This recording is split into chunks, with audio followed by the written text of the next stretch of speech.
Tara's here, physical therapist at movementthinker.org. Today we're going to cover a simple set of exercises in order to strengthen the muscle on the front part of your shin. And, you know, I know some people may say, wait, it's just a bone there. There's no muscle there. But no, there's actually one muscle that helps to control your ability to pick up your toes towards the ceiling. And even then, if this muscle becomes impaired, it doesn't necessarily show up as a function for pulling up your toes. It shows up as a function in walking, and what you may get is that slap every time you take a step because you can't control the slow lowering of that muscle. This motion here is called dorsiflexion, and this muscle can be impaired if the nerve that supplies that muscle was impaired at any point in time. And so we're going to cover a couple of strengthening exercises. If you have areas, you might be able to create more with a very simple, progressive overload-based way of getting stronger. Progressive overload simply means doing a little bit more next week than you did this week, doing a little bit more in 2 weeks than you did next week, right? And so it's slowly increasing how much you're asking that muscle to do over the course of time. Because if you never ask it to do more, it never has a reason to do more.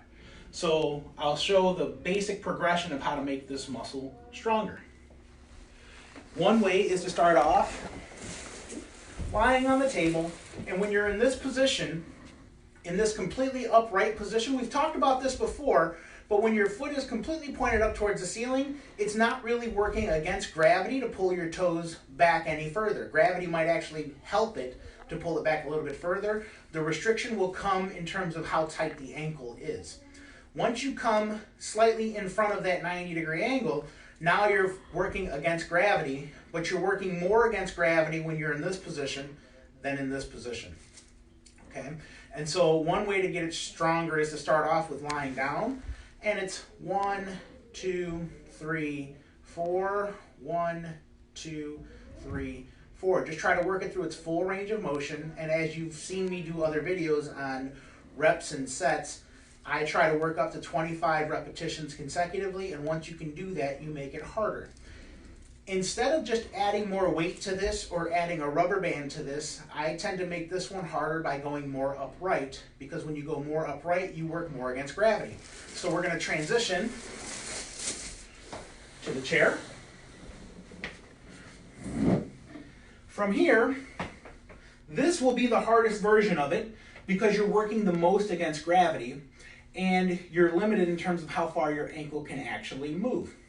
And so I'll typically have people start off with their foot very far in front, so that way they're not working as much against gravity through the entire range of motion.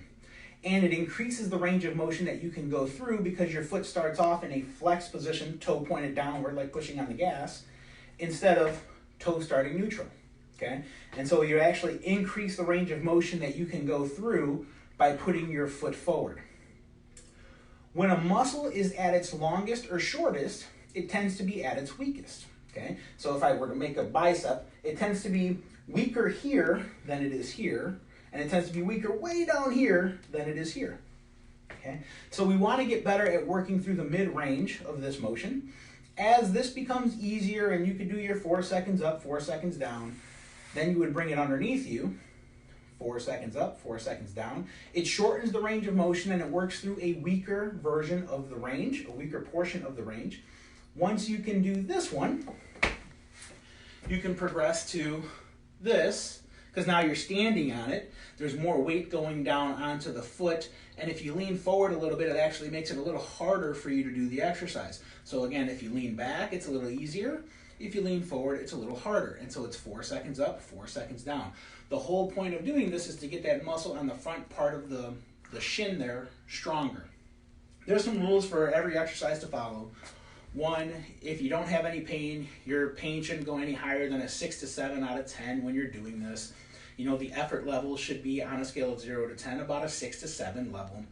Any symptoms that you have when you're doing the exercise, like exertion, right, or discomfort, should calm down relatively quickly after stopping the exercise within 2 to 3 minutes.